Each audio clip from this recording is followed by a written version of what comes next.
ॐ ह्रीं क्लीं श्रीं अर्हं श्री वृषभनाथ तीर्थंकराय नमः।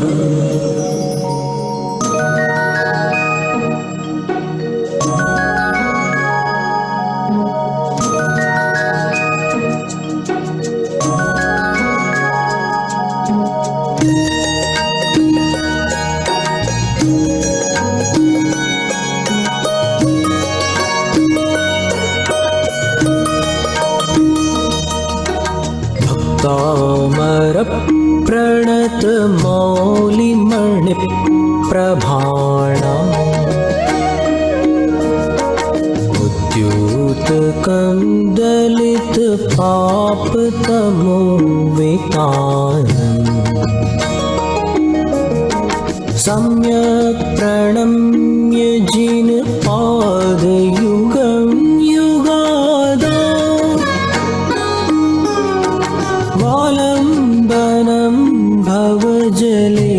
पततां जनानाम्।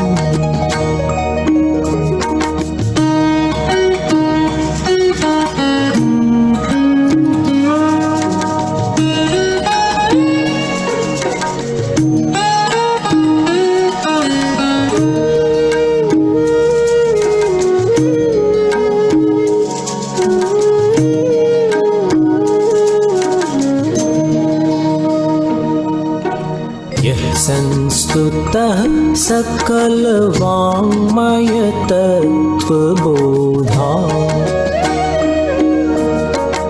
दुद्भूत बुद्धिपटुभिः सुरलोकनाथैः स्तोत्रैर्जगत्त्रितयचित्तहरैरुदारैः सोष्ये किलाहमपि तं प्रथमं जिनेन्द्रम्।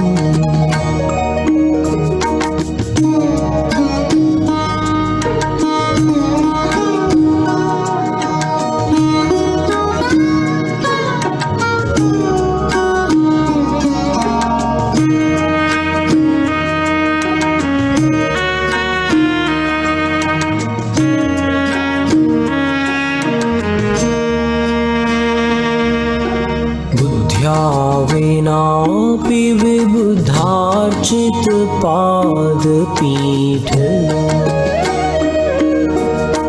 स्तोतुं समुद्यतमतिर्विगतत्रपोऽहम् बालं विहाय जलसंस्थितमिन्दुबिम्ब मन्यः क इच्छति जनः सहसा ग्रहीतुम्।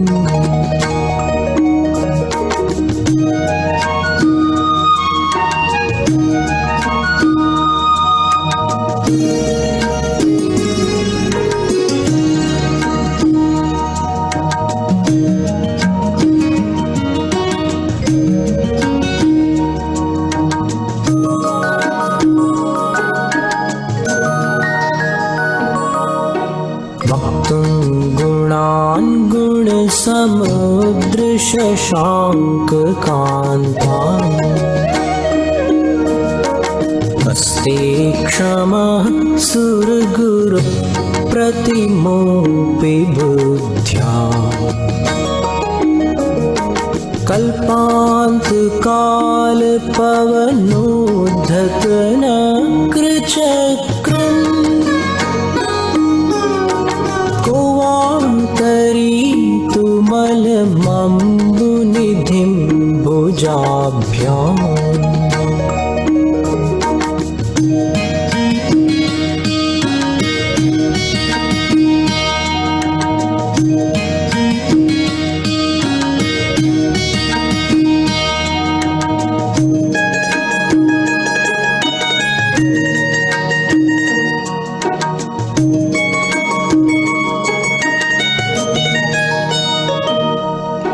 सोऽहं तथापि तव भक्तिवशान्मुनीश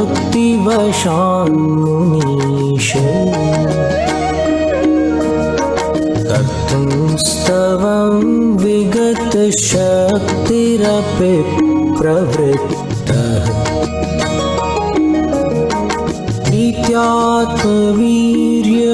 प्रीत्यात्मवीर्यमविचार्य मृगेन्द्रम्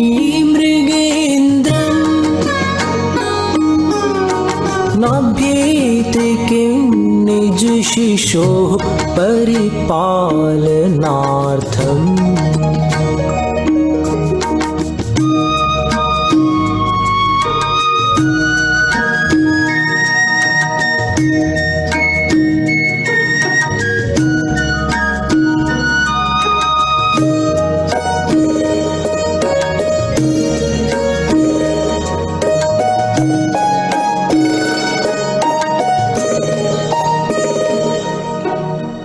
अल्पश्रुतं श्रुतवतां परिहासधामो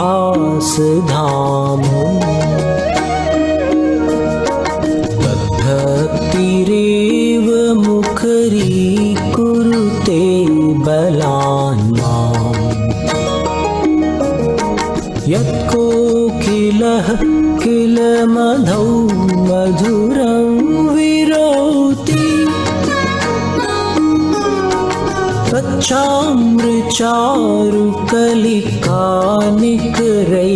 तच्चामृचारुकलिकानिकरैकहेतु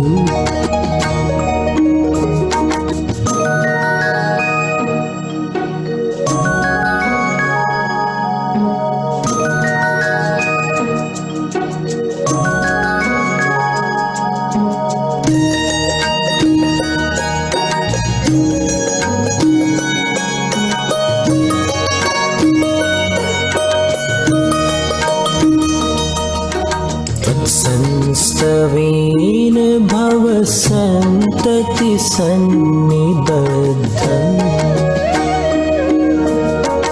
पापं क्षणात् क्षयमुपैति शरीरभाजाम्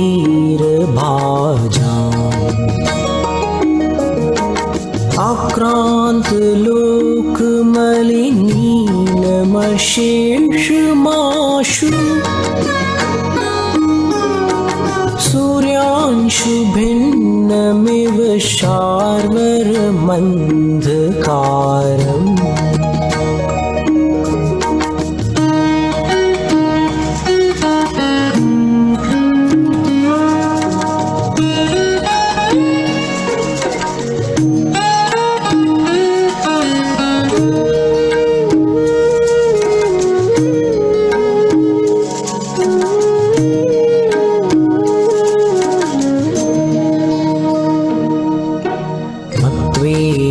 नाथ तव संस्तवनं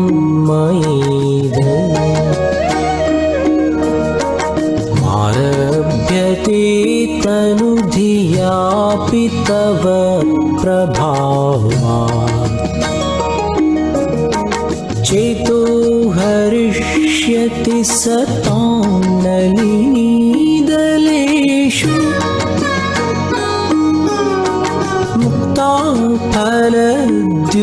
फलद्युतिमुपैति ननोदबिन्दु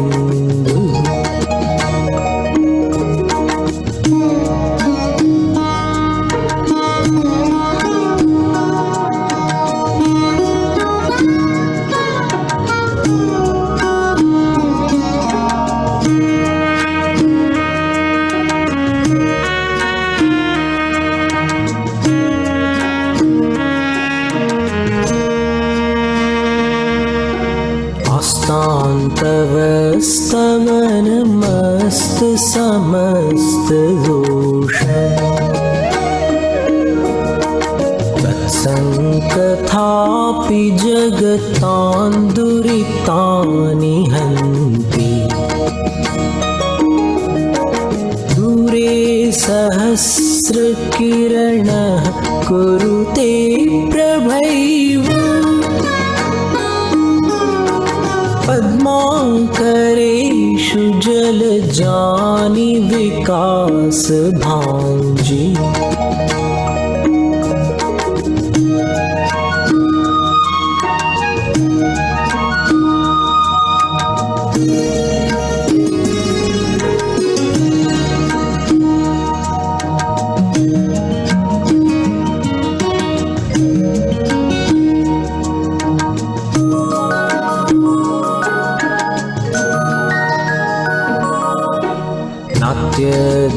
तं भुवन भूषण भूतनाथ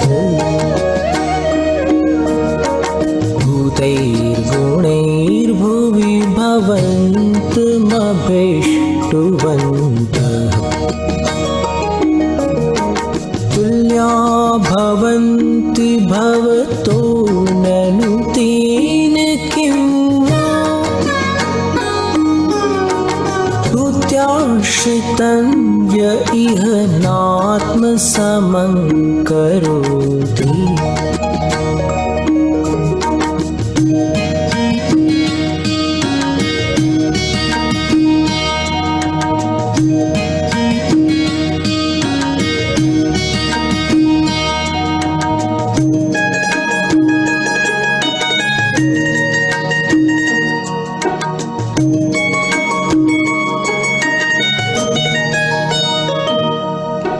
दृष्ट्वा भवन्तमनिमेषविलोकनीयम् नान्यत्र तोषमुपयाति जनस्य चक्षुः पीत्वा पयः शशिकरद्युतिदुग्धसिन्धुः क्षारं जलं जलनिधेरसितुं क इच्छेत्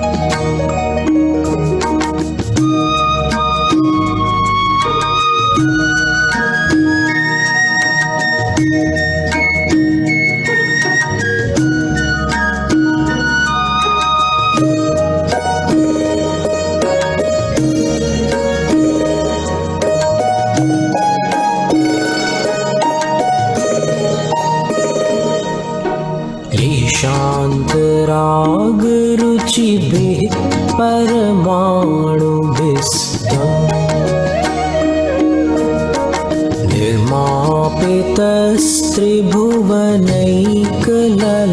निर्मापितस्त्रिभुवनैकललामभूत् तावन्त एव खलु ते प्रणवः पृथिव्याम् यत्ते समानमपरं नहि रूपमस्ति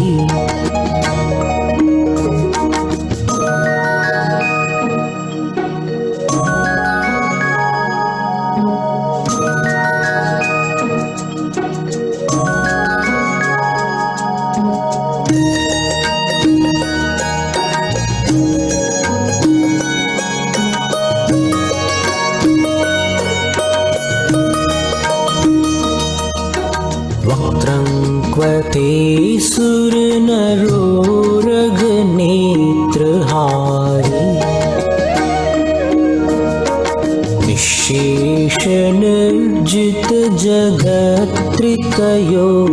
निःशेषनिर्जितजगत्त्रितयोपमानम् बिम्बं कलङ्कमलिनं क्व निशाकरस्य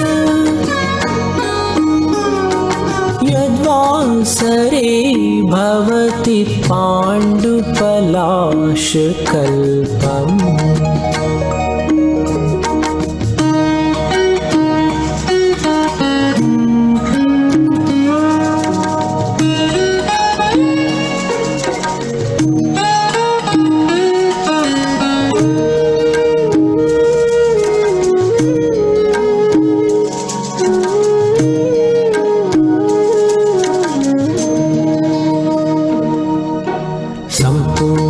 सम्पूर्णमण्डल शशाङ्क कलाकलाप शुभ्रागुणास्त्रिभुवनं तव लङ्घयन्ति ये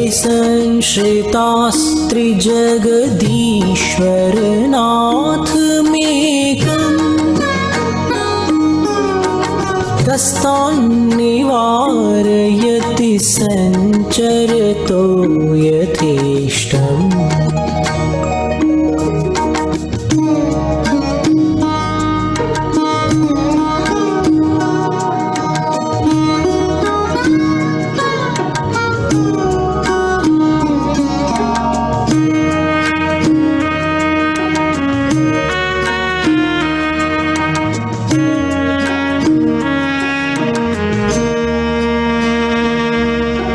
चित्रं किमत्र यदि ते त्रिदशाङ्गनाभ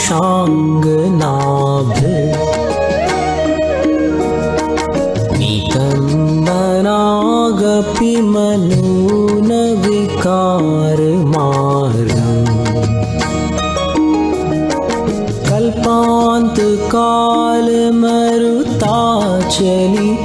कल्पान्तकालमरुताचलिताचलेन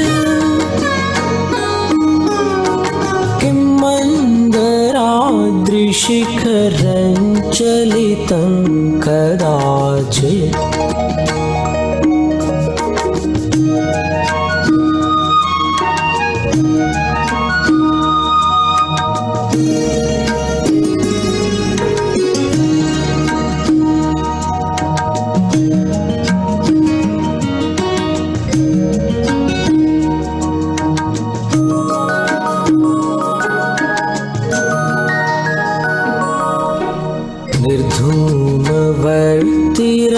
निर्धूमवर्तिरपवर्जित तैलपूरः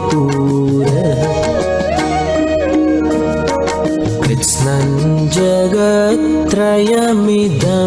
प्रकटीकरोषि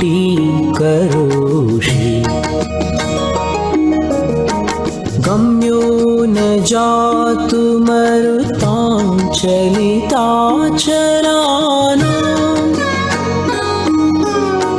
दीपो परस्त्वमसि नाथ जगत्प्रकाशः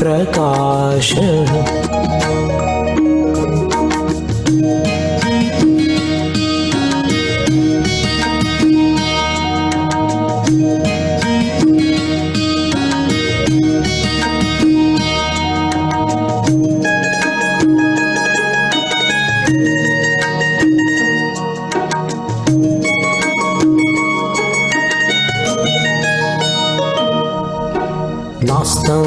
कदाचिदुपयासिन राहुगम्यः स्पष्टीकरोषि सहसायुगपज्जगन्ति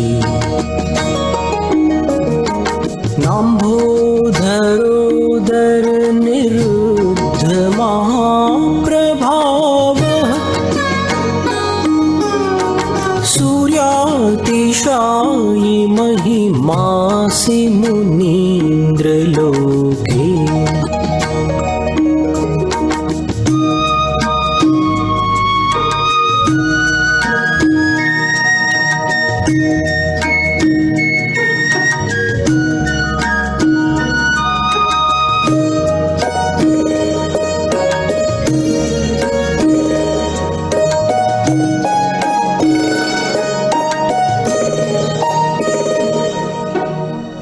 नित्योदयं दलितमोहमहान्धकारम् गम्यं न राहुवदनस्य न वारिदानाम् विभ्राजते तव मुखाब्जमनल्पकान्ति विद्योतय जगदपूर्वशशाङ्कबिम्बम्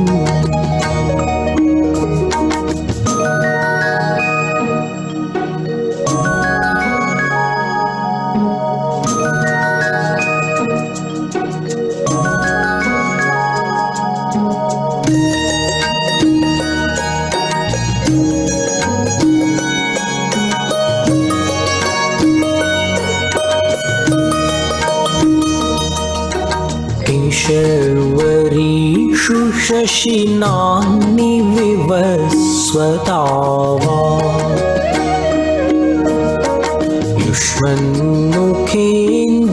युष्मन्मुखेन्दुदलितेषु तमः सुनाथ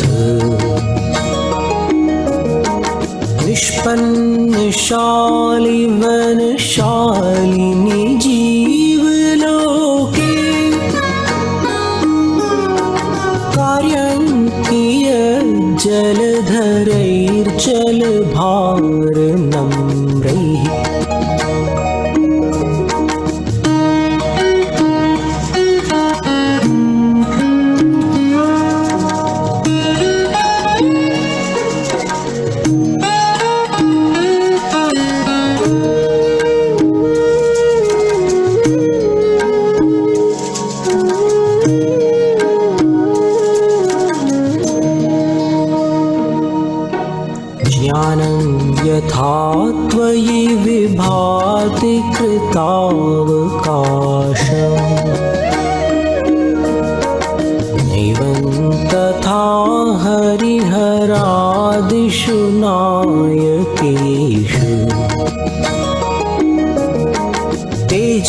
स्फुरन् मणिषु याति यथा महत्त्वम् नैवं तु काचशकले किरणाकुलेऽपि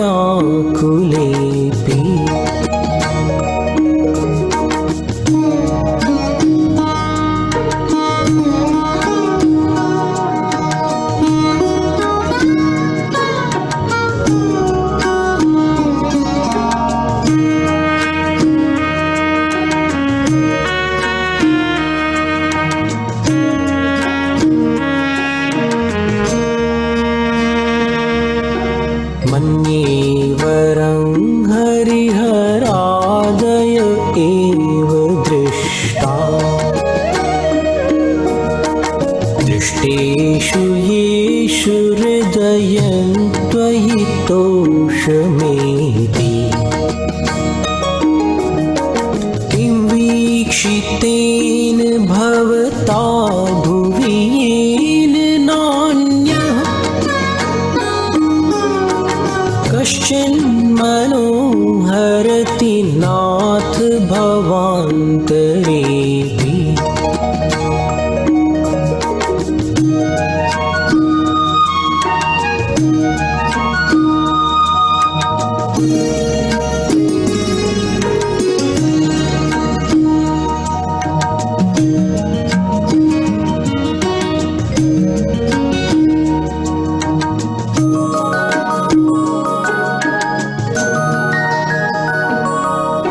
स्त्रीणां शतानि शतशो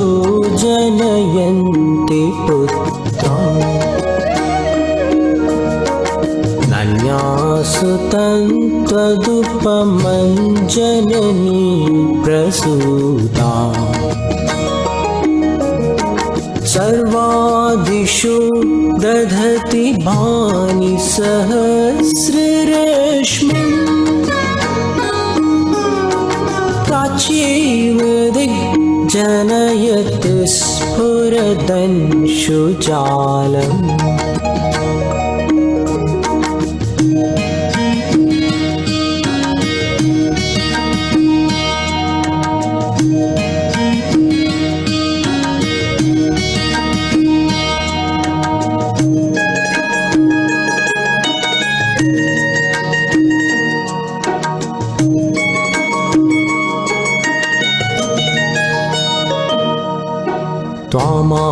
त्वामामनन्ति मुनयः परमं पुमांस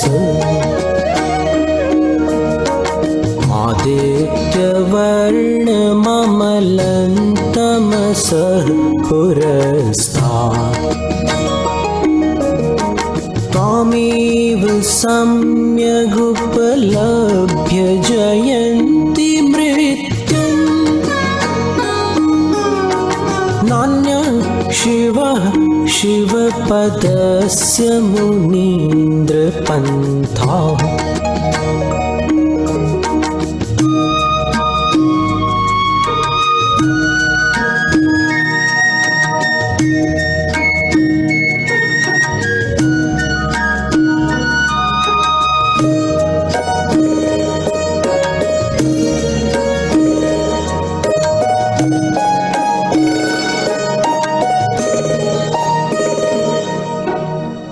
त्वामव्ययं विभुमचिन्त्यमसङ्ख्यमाद्यम् ब्रह्माणमीश्वरमनन्तमनङ्गकीर्तम् योगीश्वरं विदितयोगमनेकमेकम्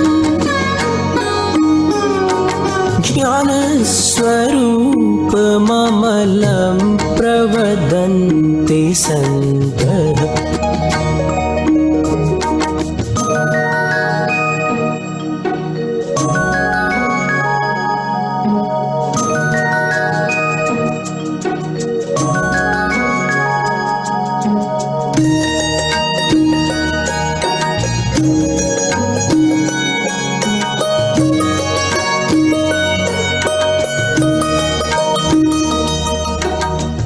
विबुधस्त्वमेव विबुधार्चितबुद्धिबोधात् त्वं शङ्करोऽसि भुवनत्रयशङ्करत्वात् धातासि धीर्शिवमार्गविधेर्विधानात् व्यक्तं त्वमेव भगवन् पुरुषोत्तमोऽसि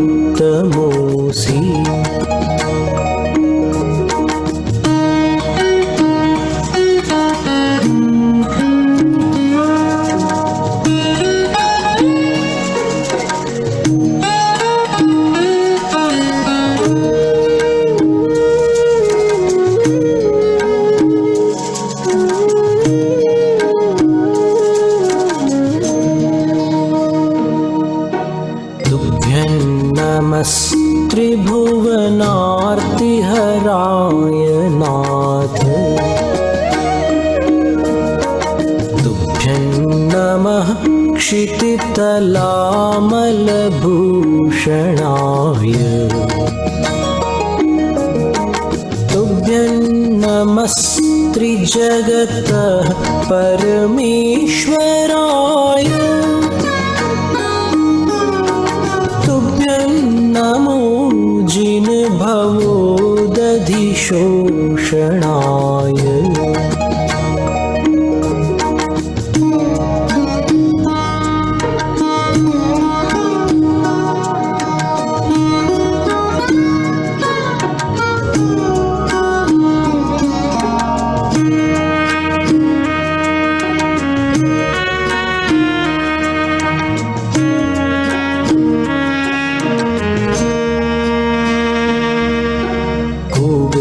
विस्मयोऽत्र यदि नाम गुणैरशेषैः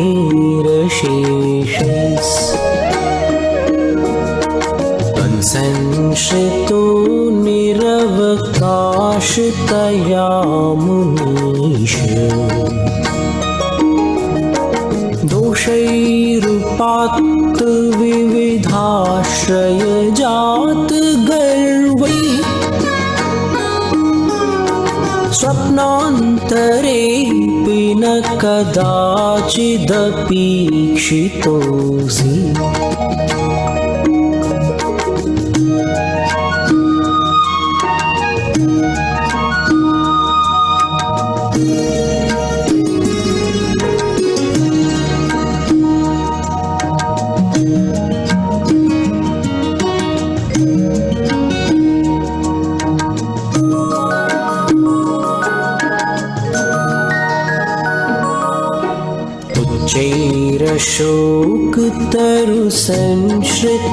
चैरशोकतरुसंश्रितमन्मयूख मा भाति रूपममलं भवतो नितान्तम् स्पष्टोल्लसत्किरणमस्ततमोवितानम् रवेरिव पयोधर पार्श्ववर्ती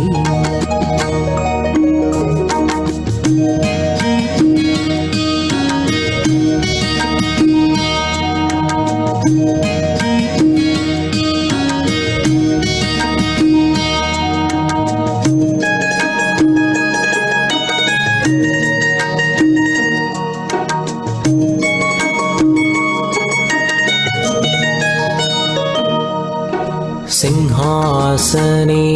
मणिमयूखशिखा विचित्रे विभ्राजते तव वपुः कनकावदातम्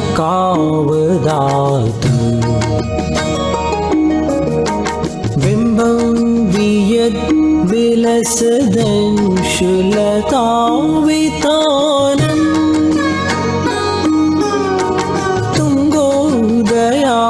दृशिरसीव सहस्ररश्मिः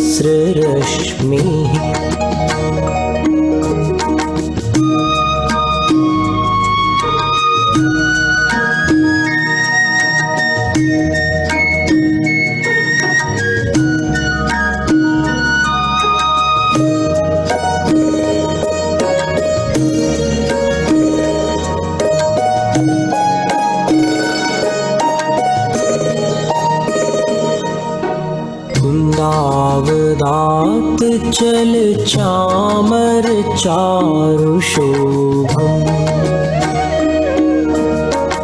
विभ्राजते तव वपुः कलधौतकान्तम्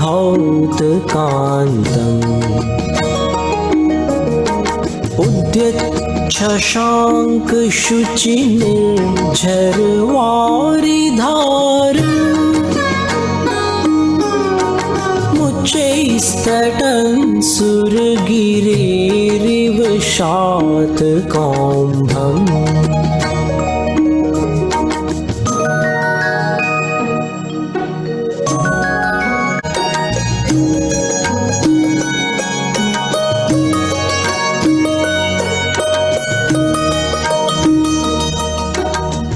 छत्रत्रयं तव विभाति शशाङ्ककान्त उच्चैः स्थितं स्थगितभानुकर प्रतापम्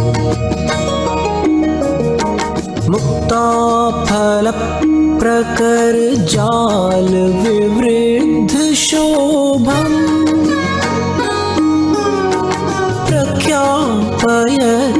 प्रख्यापयत्रिजगतः परमेश्वरत्वम्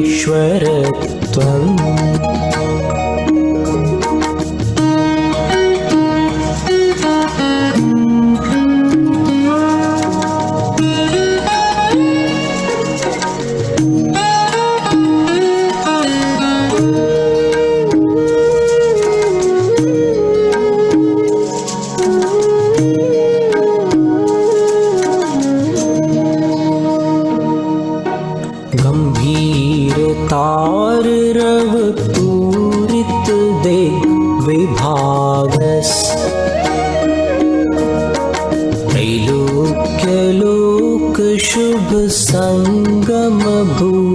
त्रैलोक्यलोकशुभसङ्गमभूतिदक्षः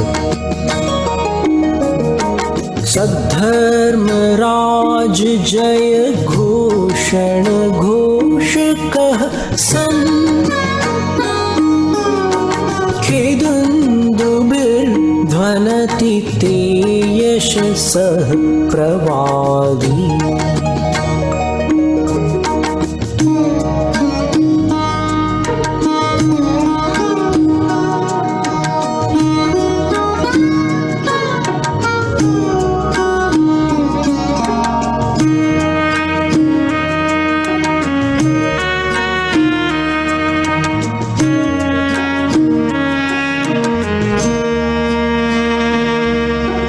मंदार सुंदर नमेरु सुपारिजात संतानकादि कुसुमोत्कर वृष्टिरुद्घा गंधोदबिंदु शुभ मंद मरुत्प्रपाता दिव्यादिवः पतति ते वचसान्ततिर्वा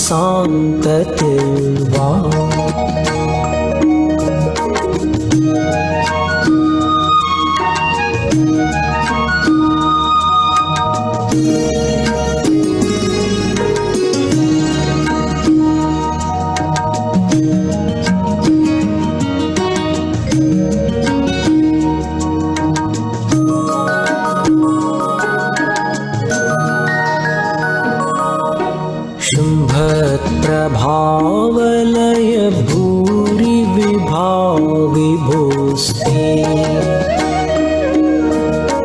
लोकत्रये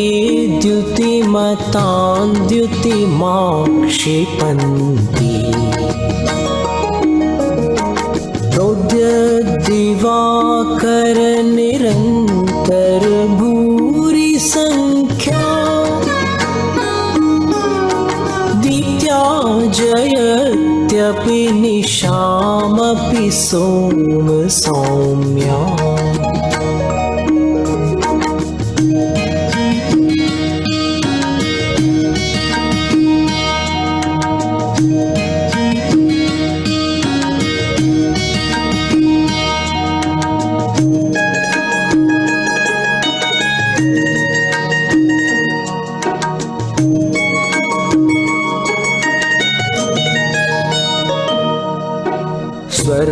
तापवर्ग गम मार्ग विमार्गणिष्टः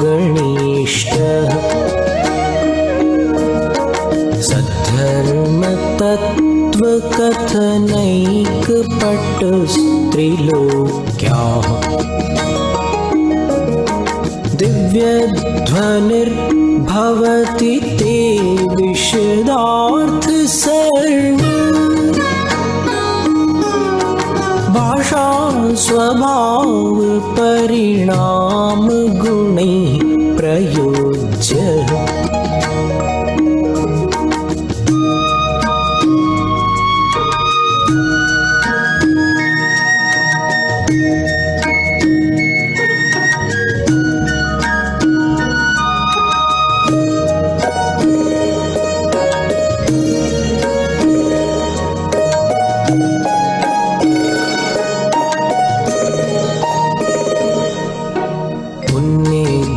हेम नव पंकज पुंज कांति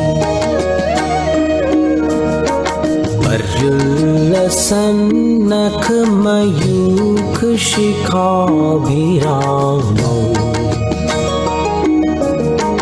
पादौ पदानि तव यत्र जिनेन्द्र दत्तः पद्मानि तत्र विबुधाः परिकल्पयन्ति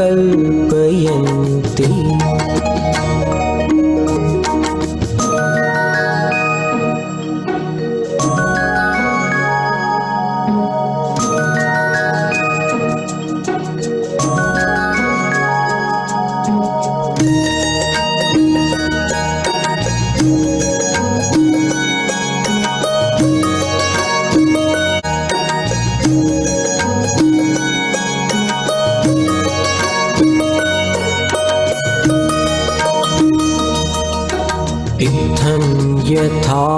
तव विभूतिरभूज्जिनेन्द्र धर्मोपदेशन विधौ न तथा परस्य यादृक् प्रभादिन कृतः प्रहतान्धकारा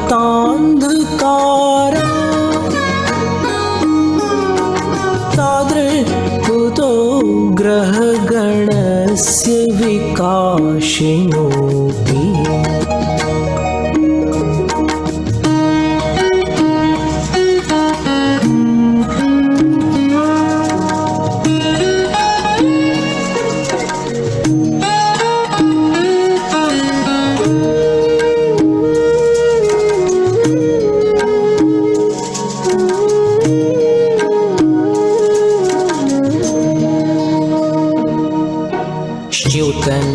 च्युतन्मदाविल विलोल कपोल मूल मत्त भ्रमर नाद विवृद्ध कोपम्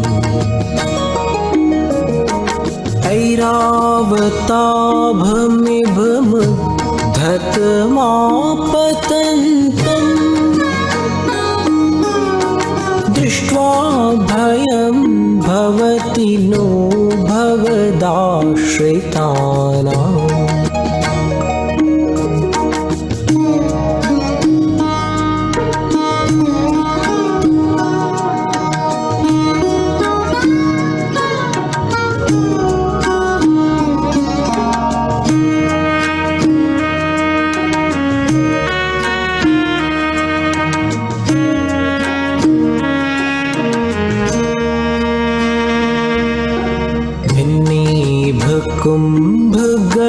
कुम्भगलदज्ज्वल शोणिताप्त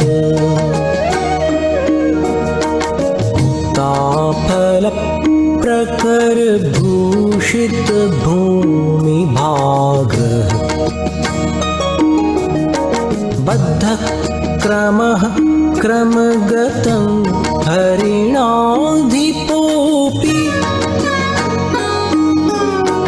नाक्रामति क्रमयुगात्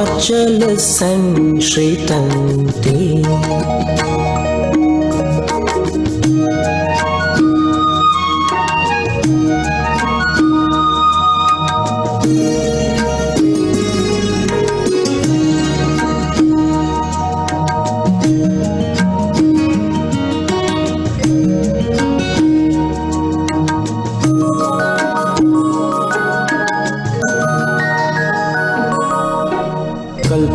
कल्पान्तकाल पवनोद्धत वह्निकल्पम्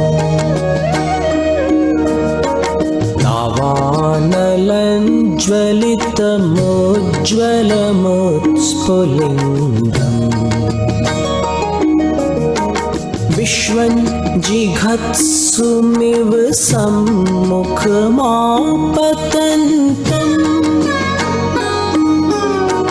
तन्नाम कीर्तन जलं शमयत्यशेषम्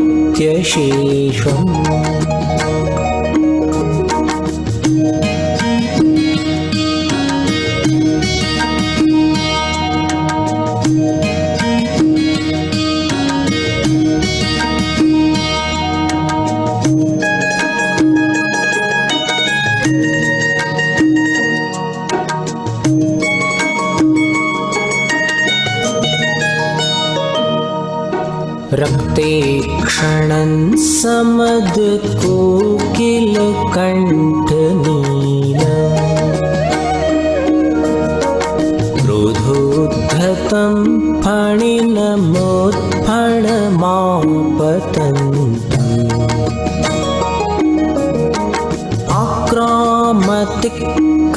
आक्रामतिक्रमयुगेण निरस्तशङ्कस्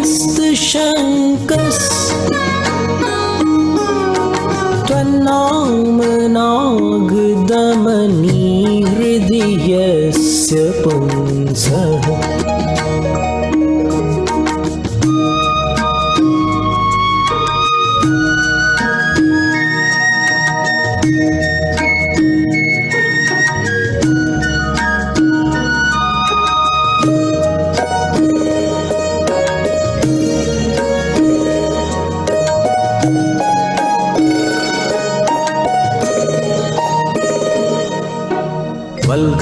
वल्गतुरंग गज गर्जित भीमनाद माजौ बलं बलवतामरिभूपतीना उद्यत दिवाकरमयूख शिखापविद्धम्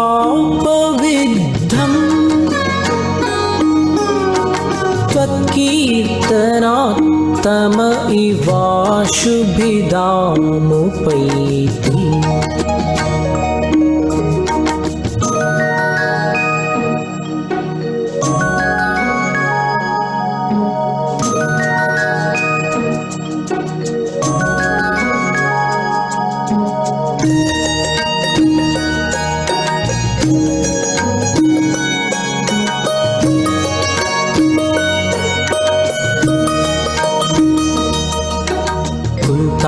कुन्ताग्रभिन्न गज शोणित वारिवाह वेगावतार तरणातुर योध भीमे युद्धे जयं विजित दुर्जय जेय पक्षास् त्वत्पाद पंकज वनाश्रयिणो लभन्ते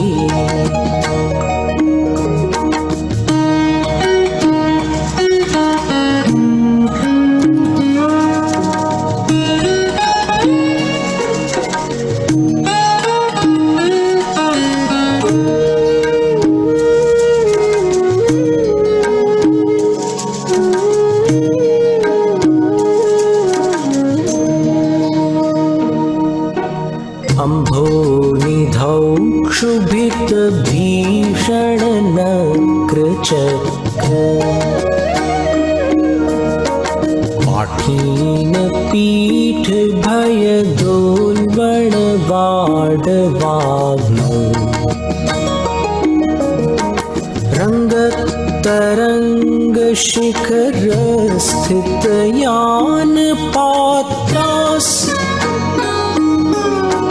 त्रासं विहाय भवतः स्मरणाद् व्रजन्ति।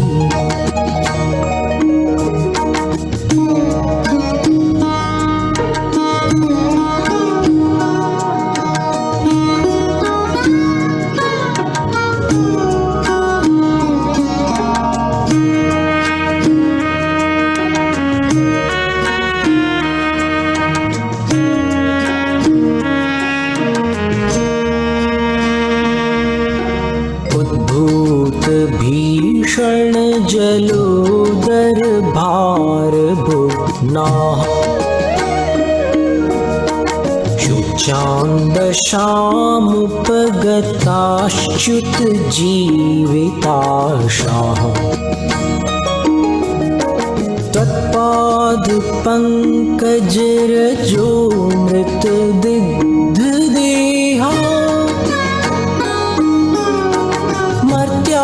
भवन्ति मकरध्वज तुल्यरूपाः।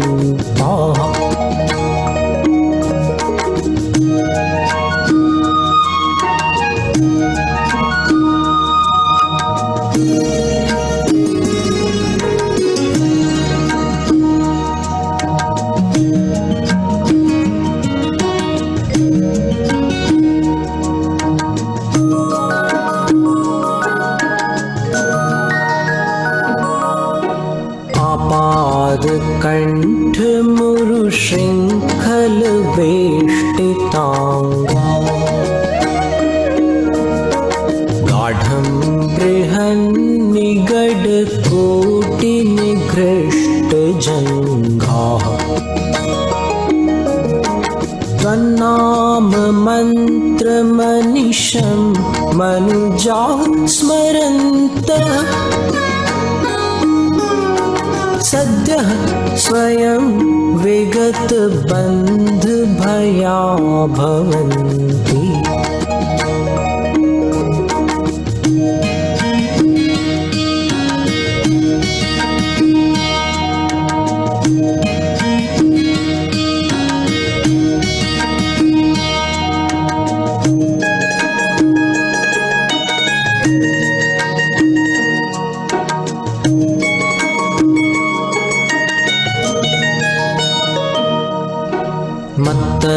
मत्तद्विपेन्द्र मृगराज दवान लाहि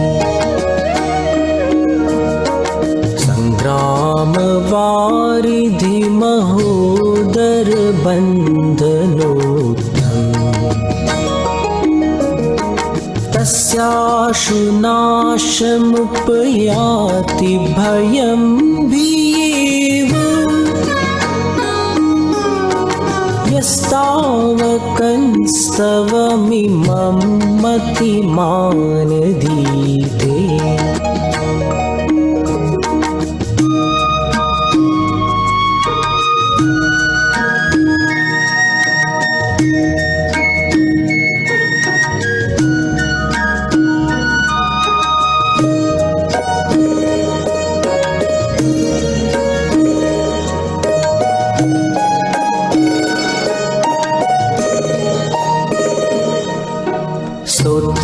स्रजन्तव जिनेन्द्र गुणैर्निबद्धा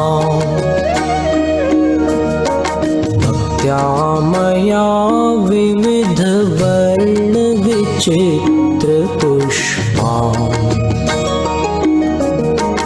धत्ते जनो य इह कंठ गतामजस्रम् तम्मानतुङ्गमवशासमुपैति लक्ष्मीः।